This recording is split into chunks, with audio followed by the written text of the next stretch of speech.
Question है a sound wave has a frequency of 2 kilohertz and wavelength 35 centimetre. How long will it take to travel 1.5 kilometre. Question फिर से सुनो. A sound wave has a frequency of 2 kilohertz. Frequency दिया हुआ है.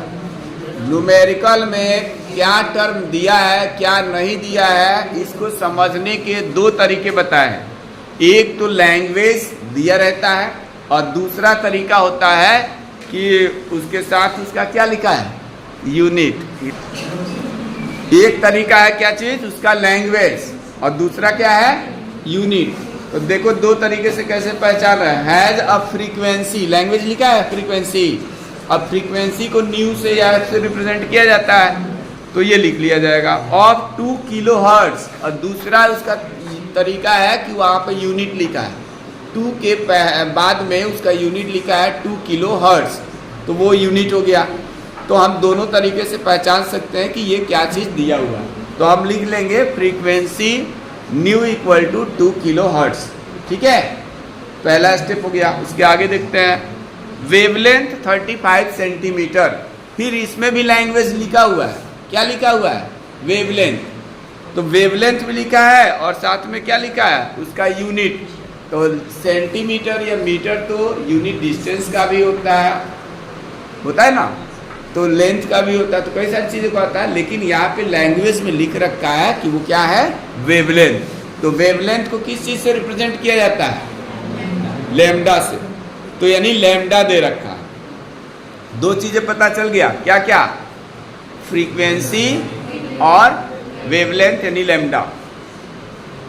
How long will it take to travel 1.5 kilometre. How long का मतलब कितना समय लगेगा.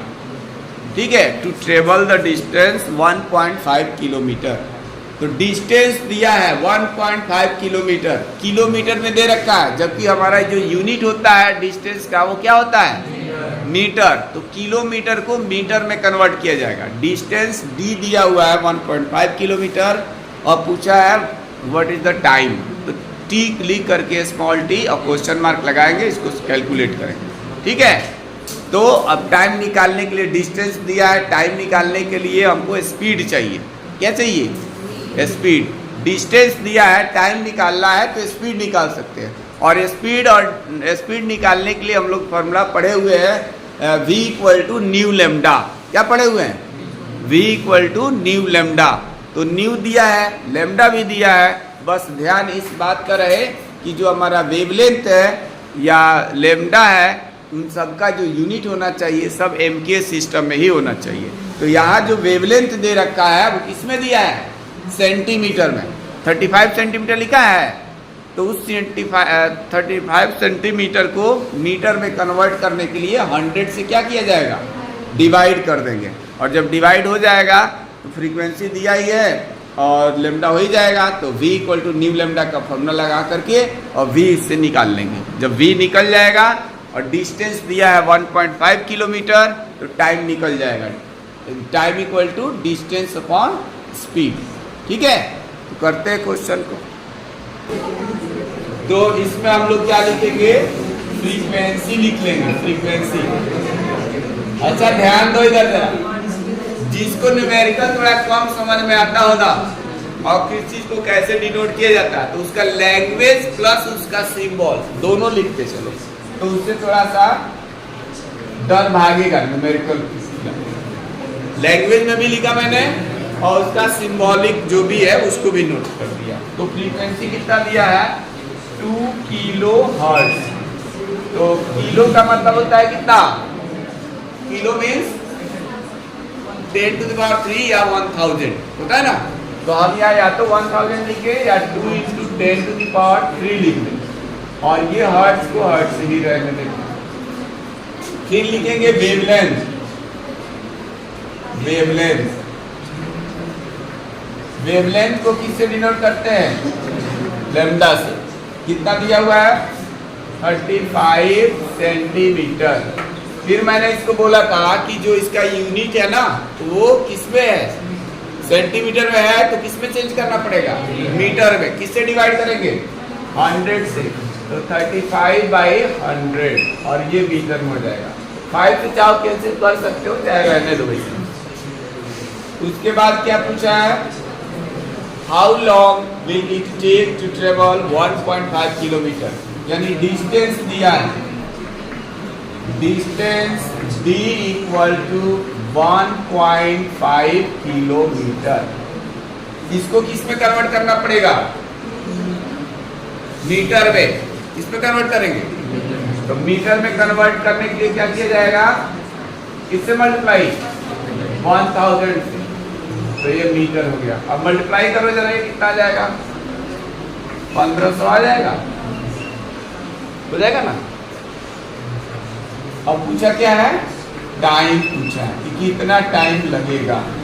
तो यहाँ पे T = क्वेश्चन मार्क, ठीक है। तो अब देखो इसको क्या करेंगे। हम लोग कौन कौन सा फॉर्मूला पढ़े हैं,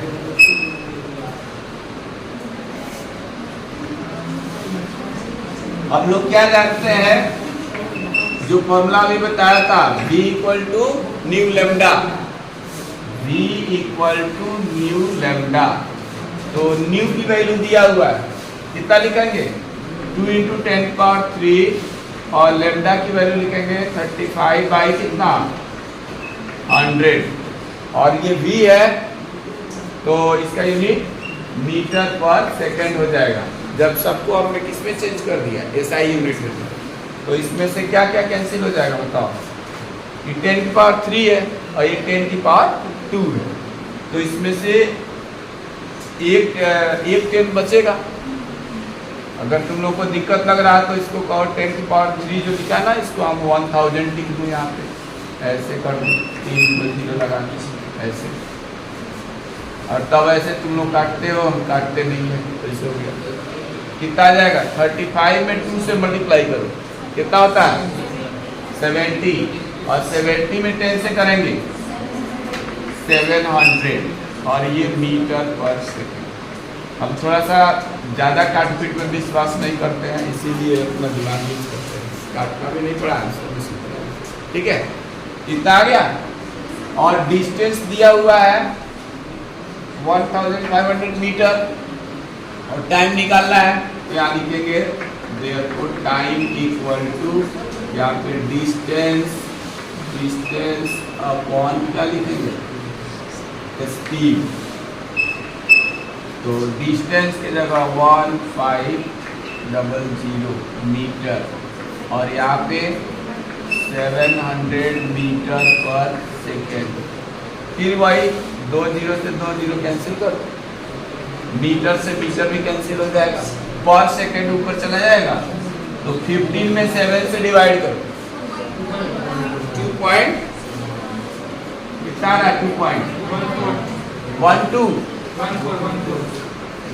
2.14 सेकेंड। तो इतना ही आंसर आएगा, ठीक है। किसी को दिक्कत है वो तो बताओ, समझा देंगे, जहाँ नहीं समझना है। सब कुछ तो दिया था, फ्रीक्वेंसी दिया ही था, लैम्डा दिया ही है, बस इसको हमें किसमें कन्वर्ट करना है, मीटर में। और डिस्टेंस दिया था किलोमीटर में, इसको किसमें कन्वर्ट कर देना है, मीटर में। यहाँ 2 चीज़ें बस ध्यान रखना कि यूनिट कन्वर्ट करना है। बाकी टाइम पूछा था, फॉर्मूला हमने केवल एक यूज किया, V = न्यू लैम्डा। दूसरा फॉर्मूला यूज किया, टाइम = डिस्टेंस अपॉन स्पीड, और उससे हमारा ठीक है, नोट करो। A ball is thrown vertically upwards with a velocity of 49 metre per second. मतलब एक बॉल को 49 मीटर पर सेकेंड के वेलोसिटी से अपवर्ड डायरेक्शंस में इसको थ्रो किया जाता है। Calculate the maximum height to which it rises, यानी कि वह मैक्सिमम हाइट निकालिए जहाँ तक ये जाएगा। और दूसरा पार्ट है the total time it takes to return to the surface of the earth. 2 part है, एक तो है कि जब हम बॉल को थ्रो किए हैं तो वो ऊपर जा कर के कहीं स्टक नहीं हो रहा है, बल्कि वो फिर वहाँ से रिटर्न आ रहा है। तो ये उसमें हमें निकालना है कि जो बॉल थ्रो किया है वो अर्थ के सरफेस पर कितने सेकंड या कितने टाइम के बाद रिटर्न आएगा। तो तो हम लोग वहाँ पे दो टाइम निकालते हैं. One, the time taken to reach the maximum height from the ground surface, and the another is the time taken to fall the ball from highest point या top point to the ground. तो दो time निकालते हैं, उसमें से एक जितना निकल जाएगा दूसरा जो है उसी का डबल कर देते हैं. The time taken to reach the maximum height is if taken t, small t, then the returning time will be also same and that will be t. So total time will be t plus t 2t. ठीक है, यानी 2t. अब time t जो है चाहे जितना आ जाए. और जो है फर्स्ट पार्ट जो निकालना है कि मैक्सिमम हाइट क्या होगा. तो मैक्सिमम हाइट के लिए दो बातें दिमाग में आनी चाहिए. एक तो सबसे पहली बात कि बॉल जो है अपवर्ड जा रही है, तो वहाँ पर वो वर्टिकल मोशन है और अगेंस्ट ग्रेविटी जा रही है, तो वहाँ पर एक्सेलरेशन ड्यू टू ग्रेविटी तो लगेगा, लेकिन निगेटिव का लिया जाएगा. और दूसरी बात जो है कि मैक्सिमम हाइट जब भी कोई बॉल जाएगी तो वहाँ जाने के बाद, जैसे हम चौक भी फेंक करके दिखाए थे कि जब मैक्सिमम हाइट पे जाएगी तो वहाँ पर वो बॉल जो है रुक जाएगी और वहाँ पे उसका फाइनल वेलोसिटी हो जाएगा 0. इनिशियल 0 नहीं होगा. क्यों नहीं होगा? जब शुरू में ही वेलोसिटी 0 तो वो ऊपर जाएगा. कहाँ जाएगा? सुनाई दे रहा है सबको? इनिशियल 0 नहीं हो सकता है, क्योंकि इनिशियल ही 0 हो जाएगा तो इसका मतलब कि वो बॉल कहीं जा ही नहीं रहा. और जब जा नहीं रहा तो वो मैक्सिमम हाइट तक पहुंचेगा कैसे? तो इसलिए इनिशियल जो है, जो भी क्वेश्चन में दिया है वही लिखेंगे. इनिशियल दिया है 49 मीटर पर सेकेंड, तो यहाँ पे लिख लेंगे. ये क्वेश्चन नंबर 2 में इनिशियल वेलोसिटी. जिसको नहीं समझ में आता है इस सिंबल का मतलब UVH क्या होता है तो यहाँ लिखेगा भी, पूरा लैंग्वेज में भी लिख लिया करो. इनिशियल और तब यहाँ पर वेलोसिटी, और इसको U से रिप्रेजेंट कर रहे हैं तो U लिख दो, और जितना दिया है 49 मीटर पर सेकेंड तो उतना लिख दो. ठीक है. और फाइनल वेलोसिटी, फाइनल हमने बताया ये दिया नहीं है, ये खुद अपने से थिंक करना है, सोचना है कि मैक्सिमम हाइट जब अटेन करेगी बॉल तो वहाँ पे मैक्सिमम फाइनल वेलोसिटी जो है वो 0 हो जाती है. उसके बाद से एक्सेलरेशन, या एक्सेलरेशन जो होगा, एक्सेलरेशन ड्यू टू ग्रेविटी निकलेगा, यानी वो a निकलेगा g के इक्वल, ये -g के इक्वल, और g की वैल्यू जब नहीं दिया है तो हम 9.8 लेंगे, तो 9.8 मीटर पर सेकेंड. ठीक है. और हाइट जो होगी, हाइट को हम h मान लेते हैं, ये क्वेश्चन में. तो और उसके बाद दूसरा जो है टाइम निकालना है, ये कितना होगा तो देखेंगे दोनों चीज़. सबसे पहले हम क्या करेंगे, हाइट पूछा ना सबसे पहले, फर्स्ट पार्ट में हाइट पूछा, तो हम यहाँ पे लिखेंगे. मतलब हम लोग इसमें से देखेंगे कि जो जो चीज़ दिया है, U दिया है, V दिया है और G दिया है, तो U, V और G में कौन सा रिलेशन होता है, और जिसमें कि H भी आता है, कौन सा इक्वेशन होगा. जैसे हम यहाँ लिख देते हैं, जिसको नहीं पता है उसकी V equal to U plus GT. ये GT तब होता है जब ये डाउनवर्ड के लिए, अगर ये एरो ऊपर आएगा, ऊपर जाएगा तो यहाँ G के जगह -G. ठीक है. तो हम यहाँ पे ऊपर जा रहा है तो हम एरो ऊपर लगा के यहाँ G के बदले -G. ये फर्स्ट इक्वेशन है. सेकेंड इक्वेशन है S इक्वल टू होता है UT plus half GT square, तो S के बदले H लिखेंगे, और ये UT minus half GT square. और थर्ड इक्वेशन होता है V square equal to U square और प्लस 2AS होता है, तो यहाँ ऊपर जा रहा है तो माइनस लगा देंगे 2GS के बदले H. ये फॉर वर्टिकल अपवर्ड मोशन. ये इक्वेशन जो है equation of motion for the vertical upward, यानी ऊपर जब जा रहा तब, डाउनवर्ड जाता तो माइनस वाला सब प्लस. ठीक है, क्योंकि G की वैल्यू प्लस दे रहा है. तो यहाँ लिखेंगे by third equation of motion, third equation of motion क्या हो जाएगा? वही वाला लिखेंगे, थर्ड वाला कितना आ जाएगा? V square equal to U square minus, ठीक है। अब ये भी ध्यान देना जरा, दो बार, एक बार हम ऑलरेडी जी की वैल्यू यहाँ माइनस ले रखे हैं, तब यहाँ फिर अलग से माइनस जी नहीं रखेंगे। अगर हम वहाँ पर V square equal to U square plus 2gh लिए होते तो हम वहाँ पे जी की वैल्यू माइनस, क्योंकि एक बार हम जी की वैल्यू ऑलरेडी आप माइनस लेने की वजह से ही सब माइनस कर दिए, ठीक है। तो कंफ्यूज ना होना, वहाँ पे हम माइनस ऑलरेडी कर दिए जी की वैल्यू माइनस लेके, तो फिर इसमें जो है साइन नहीं बदल रहा है, इसमें जी की वैल्यू जो 9.8 होता है तो फिर उतना ही रखेंगे। तो ये कितना जाएगा? ये 0 का स्क्वायर और u का मतलब 49 का स्क्वायर, अब माइनस का 2 इंटू 9.8। बस यहाँ ध्यान रखोगे कि हम ऑलरेडी जी की वैल्यू निगेटिव ले चुके हैं। तो अब कितना आ जाएगा? ये जो माइनस वाला टर्म है लेफ्ट साइड में आएगा, प्लस हो जाएगा, ये प्लस हो गया। और ये जो है इधर तो ये 0 का इसका 0 ही होता है, इसको मैं लेफ्ट में ले आया, और ये 49 का स्क्वायर है, 49 इंटू 49, सही ना, ठीक है। और यहाँ से h लिखा 49 इंटू 49 और डिवाइडेड 2 इंटू 9.8, 9.8 है ना, इसको मैं 98/10 कर दे रहा हूँ और 10 चला जाएगा न्यूमरेटर। इसको इससे कैंसिल करेंगे, दो बार में कटेगा, इसको भी कैंसिल करो 5, और ऊपर अब ये मल्टीप्लाई करो, 9 5 जा 45 का 5, ये 4 5 जा 20 और 45 और ये मीटर, यहाँ यूनिट जरूरी, यहाँ यूनिट, ये 122.5 मीटर, ठीक है। तो ये फर्स्ट पार्ट का आंसर है। यहाँ लैंग्वेज में लिखेंगे the maximum height, the maximum height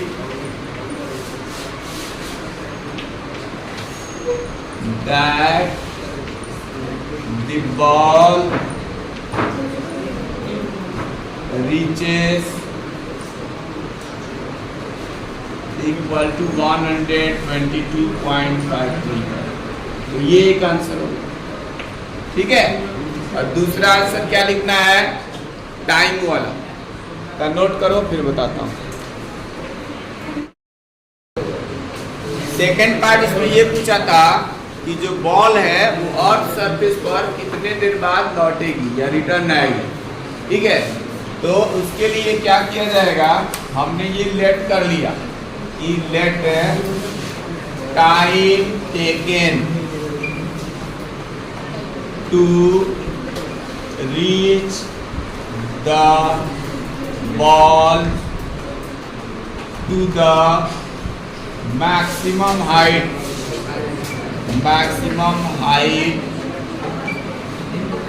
b small t, मान लिया मैक्सिमम हाइट तक पहुंचने का टाइम t है।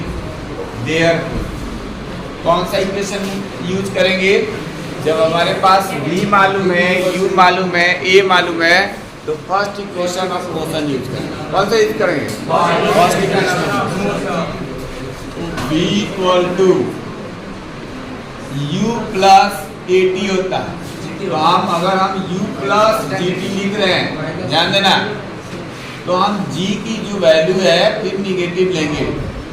और अगर ऑलरेडी निगेटिव, जैसे यहाँ वर्टिकली अपवर्ड के लिए मैंने इक्वेशन लिख रखी थी, अगर ऑलरेडी मैं माइनस यहाँ दिया होता तो g फिर दोबारा से माइनस नहीं लेंगे, एक ही बार माइनस दिया जाएगा। v की वैल्यू 0 रख दिया, u कितना दिया था 49, अब प्लस लिखेंगे। अब g की वैल्यू हम देखो वहाँ पे लिखे थे माइनस का 9.8, तो माइनस का 9.8 लेंगे मीटर पर सेकेंड स्क्वायर, और इनटू यहाँ पर t स्मॉल t, ठीक है। प्लस में माइनस से मल्टीप्लाई होगा, माइनस हो जाएगा, ये माइनस का होगा, और ये माइनस जब लेफ्ट हैंड साइड टर्म में आएगा, लेफ्ट हैंड में वो प्लस हो गया, तो यहाँ पर आ गया 49।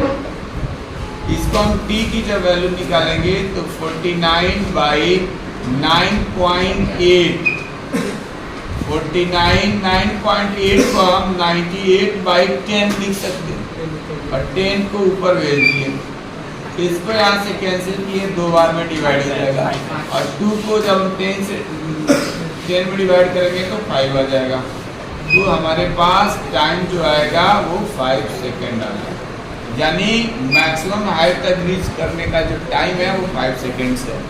अब रिटर्न आने का टाइम लिखना है, ठीक है, तो रिटर्न आने का टाइम भी वही होगा, मैंने शुरू में ही बताया था कि the time taken to reach the maximum height is equal to the time taken to fall the ball from maximum height to the ground या टू द ग्राउंड, ठीक है।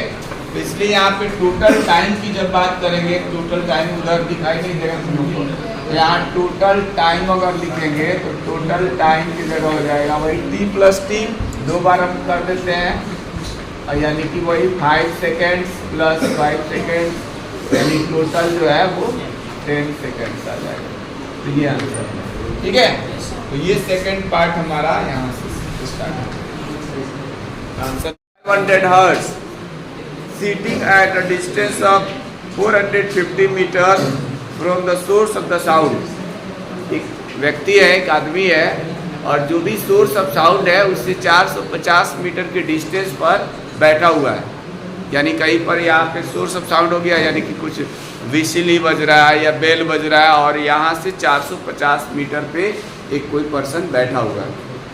What is the time interval between 2 successive compressions from the source, और पूछा क्या है, the time interval between 2 successive compressions, और compressions ही पूछा of the source, तो 2 सक्सेसिव कंप्रेशंस के बीच का जो टाइम इंटरवल होता है या 2 सक्सेसिव रेयरफेक्शंस का, उसको टाइम इंटरवल कहा जाता है, ठीक है। उस टाइम इंटरवल को टाइम पीरियड कहा जाता है। क्या कहा जाता है? Time period.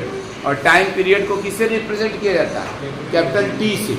और जो टाइम पीरियड होता है वो फ्रीक्वेंसी का रेसिप्रोकल होता है। तो इस क्वेश्चन में फ्रीक्वेंसी दिया हुआ है, इस क्वेश्चन में फ्रीक्वेंसी क्या दिया हुआ है? फ्रीक्वेंसी जो है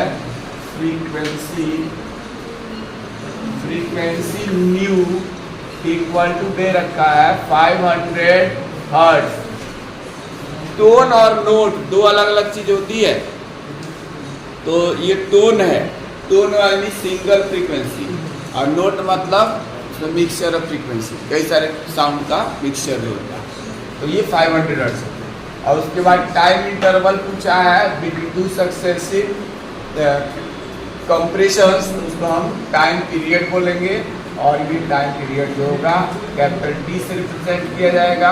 यहाँ क्वेश्चन मार्क, डिस्टेंस का यहाँ कोई लेना देना नहीं है, कुछ कोई मतलब नहीं है। तो हम लोग क्या करेंगे, लिख सकते हैं वी नो दैट। क्या जानते हैं हम लोग कि जो फ्रीक्वेंसी होता है वो टाइम पीरियड का रेसिप्रोकल होता है, या जो टाइम पीरियड होता है वो फ्रीक्वेंसी का रेसिप्रोकल होता है। तो इसमें हम वैल्यू रख लेंगे 1 बाई यहाँ पे 500 लिखेंगे। और ये जो है ना टाइम है ना, तो टाइम का यूनिट सेकेंड होता है। जो फ्रीक्वेंसी का यूनिट जो होता है वो होता है पर सेकेंड या हर्ट्ज। तो पर सेकेंड ऊपर जाएगा तो सेकेंड हो जाएगा। अब इसको डिवाइड कर लो तो ये कितना बार हो जाएगा? 0 पॉइंट, 1 पॉइंट बढ़ाओगे तो 10 आएगा, 10 आएगा, डिवाइड नहीं होगा। फिर एक और 0 बढ़ा देंगे तो 100 हो जाएगा, तब भी डिवाइड नहीं होगा। फिर एक और 0 बढ़ा देंगे तब कितना हो जाएगा? 1000, और तब ये 2 टाइम्स में चला जाएगा। तो ये 0.002 सेकेंड इसका आंसर आ जाएगा। ठीक है, आसान है। और उसके बाद इसके पहले जो क्वेश्चन बताया उसका भी सोल्यूशन देख लो। A boy of mass 60 kg runs up a staircase of 100 steps in 10 seconds. If the height of each step is 15 cm, find his power. Given as small G equal to 10 metre per second square. G का जो unit होता है metre per second square होता है। तो इसमें क्या क्या दे रखा है, मास ऑफ द बॉय दे रखा है, तो मैं केवल मास लिख देता हूँ, m इक्वल टू 60 kg, लिखेंगे ना। उसके बाद दिया हुआ है टाइम, टाइम गिवन है, टाइम स्मॉल t वो 10 सेकेंड्स गिवन है। उसके बाद से जो ईच स्टेप्स की हाइट है 15 सेंटीमीटर है, जी की वैल्यू दे रखा है 10 मीटर पर सेकेंड स्क्वायर, ठीक है। तो पूछा है पावर, कि पावर कितना होगा, पावर यानी P इक्वल टू, यहाँ क्वेश्चन मार्क लगा देंगे। तो पावर का फॉर्मूला होता है, पावर इक्वल टू होता है P equal to W/T, the rate of work done, या the work done in the unit time is called power. तो यहाँ W कैसे निकाला जाएगा, mgh करके, mgh अपॉन क्या, T, लिखेंगे। अब यहाँ पे h निकालने के लिए क्या करेंगे, h इक्वल टू, h निकालेंगे, एक स्टेप का हाइट है 15 सेंटीमीटर और टोटल नंबर ऑफ स्टेप जो है स्टेयरकेस का वो है 100। तो इसको ये number of steps 100, each step की हाइट 15 सेंटीमीटर, तो इसको मल्टीप्लाई करेंगे तो ये आ जाएगा कितना, 1500 सेंटीमीटर। और इसको मीटर में कन्वर्ट करना पड़ेगा, क्यों करना पड़ेगा, क्योंकि हम लोग का जो यूनिट होता है ना, SI यूनिट डिस्टेंस का, वो मीटर ही होता है। 1500 में 100 से डिवाइड करेंगे 15 मीटर आ जाएगा, h निकल गया। अब हमारे पास m दिया ही है 60 kg, g की वैल्यू दिया है 10 और h भी दिया हुआ है 15। therefore यहाँ पे क्या करेंगे, P इक्वल टू mgh, यानी यहाँ पे लिखेंगे 60, यहाँ 10 इंटू यहाँ पे 15 और डिवाइडेड बाय कितना, टाइम भी 10 सेकेंड ही दिया हुआ है। उसके बाद यहाँ पर पावर है ना, इसका ऊपर वाले का यूनिट जूल आएगा और ये टाइम जो है सेकंड में है, जूल पर सेकंड, या इसी को वाट कहा जाता है। 10 से 10 को डिवाइड करेंगे 1 टाइम्स में डिवाइड होगा और उसके बाद 15 में 60 से मल्टीप्लाई करेंगे, कितना जाएगा, तो पावर इक्वल टू ये जूल पर सेकंड को वाट कहा जाता है। तो कैपिटल W लिख दो और नहीं तो पूरा स्मॉल लेटर में वाट लिख दो, तो ये आंसर आ जाएगा, ठीक है।